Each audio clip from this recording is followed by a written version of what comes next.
ಪೌರತ್ವ ಕಾಯ್ದೆ ವಿರುದ್ಧ ದೇಶದಾದ್ಯಂತ ಹೋರಾಟ ನಡೆಸುತ್ತಿದ್ದರೂ ಕೇಂದ್ರ ಸರ್ಕಾರ ಕಾಯ್ದೆ ಜಾರಿ ಮಾಡುವ ವಿಚಾರದಲ್ಲಿ ಹಿಂದೆ ಸರಿದಿಲ್ಲ. ಈ ನಿಟ್ಟಿನಲ್ಲಿ ಕ್ಯಾಂಪಸ್ ಫ್ರಂಟ್ ಆಫ್ ಇಂಡಿಯಾ ಈ ಚಳವಳಿಯನ್ನು ಮತ್ತಷ್ಟು ತೀವ್ರಗೊಳಿಸುವ ಉದ್ದೇಶದಿಂದ ಅಸ್ಮಿತೆಗಾಗಿ ಪ್ರತಿರೋಧ ಘೋಷಣೆಯೊಂದಿಗೆ ಫೆಬ್ರವರಿ 8 ಮತ್ತು 9ರಂದು ಪುತ್ತೂರು ತಾಲೂಕು ಫ್ರೀಡಂ ಕಮ್ಯುನಿಟಿ ಸಭಾಭವನ ಮಿತ್ತೂರು ಎಂಬಲ್ಲಿ ರಾಜ್ಯ ಪ್ರತಿನಿಧಿ ಸಭೆ ನಡೆಯಲಿದೆ ಎಂದು ಕ್ಯಾಂಪಸ್ ಫ್ರಂಟ್ ಆಫ್ ಇಂಡಿಯಾದ ರಾಜ್ಯ ಕಾರ್ಯದರ್ಶಿ ashawansadik ಹೇಳಿದರು. ಅವರು ಪುತ್ತೂರಿನಲ್ಲಿ ಸುದ್ದಿಗೋಷ್ಠಿಯಲ್ಲಿ ಮಾತನಾಡಿ, ಈ ರಾಜ್ಯ ಪ್ರತಿನಿಧಿ ಸಭೆಯಲ್ಲಿ ರಾಜ್ಯದ ವಿವಿಧ ಜಿಲ್ಲೆಗಳಿಂದ ಹಾಗೂ ವಿಶ್ವವಿದ್ಯಾನಿಲಯಗಳಿಂದ ಸುಮಾರು 450 ಮಂದಿ ಪ್ರತಿನಿಧಿಗಳು ಭಾಗಿಯಾಗಲಿದ್ದಾರೆ.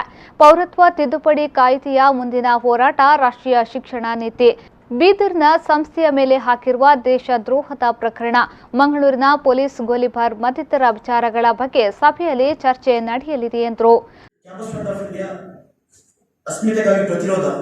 ರೆಸಿಸ್ಟೆನ್ಸ್ ಫಾರ್ ಐಡೆಂಟಿಟಿ ಎಂಬ ಹೆಸರಿನಲ್ಲಿ ತನ್ನ ರಾಜ್ಯ ಪ್ರತಿನಿಧಿ ಸಭೆಯನ್ನು ಇದೇ ಜಿಲ್ಲೆಯ ಮಿತ್ತೂರಿನಲ್ಲಿ ಫೆಬ್ರವರಿ 8 ಹಾಗೂ 9ರಂದು ಹಮ್ಮಿಕೊಂಡಿದೆ.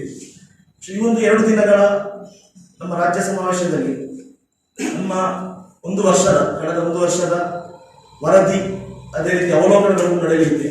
ನಮ್ಮ ಸಂಘಟನೆಯ ಅವಲೋಕನಗಳು ಯಾವ ರೀತಿ ನಾವು ನೆಕ್ಸ್ಟ್ ಮುಂದುವರಿಬೇಕು, ನಮ್ಮ ಹೋರಾಟದ ಮನೋಭಾವ ಯಾವ ರೀತಿ ಇರಬೇಕು, ಸಂಘಟನೆಯ ಬೆಳವಣಿಗೆ ಯಾವ ರೀತಿ ಇರಬೇಕು, ಈ ಒಂದು ಚರ್ಚೆಗಳು ಕೂಡ ನಡೆಯಲಿದೆ. ಅದೇ ರೀತಿ ರಾಜ್ಯದಲ್ಲಿ ಹಲವಾರು ವಿಚಾರಗಳು, ರಾಜ್ಯ ದೇಶದ ಹಲವಾರು ಸಮಸ್ಯೆಗಳು ಬರ್ತಾ ಇದೆ ಇವತ್ತು. ಸೊ ಆ ವಿಚಾರದಲ್ಲಿ ಕೂಡ ಮೊನ್ನೆ ಬಜೆಟ್ನ ವಿಚಾರದಲ್ಲಿ ಕೂಡ ಚರ್ಚೆಗಳು ನಡೆಯಲಿದೆ.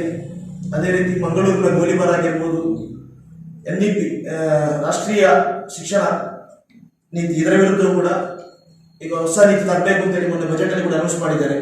ಸೊ ಅದರ ಬಗ್ಗೆ ಕೂಡ ಚರ್ಚೆ ನಡೆಯಲಿದೆ. ಅದೇ ರೀತಿ ರಾಜ್ಯದಲ್ಲಿ ಮುಂದುವರಿಯುತ್ತಿರುವಂತಹ ಪೊಲೀಸ್ ದೌರ್ಜನ್ಯ, ಬಹುಶಃ ನೋಡಿರ್ಬೋದು, ಮಂಗಳೂರಿನಲ್ಲಿ ಗೋಲಿಬಾರ್ ನಡೆಯಿತು, ರೀಸೆಂಟ್ಲಿ ಬೀದರ್ನ.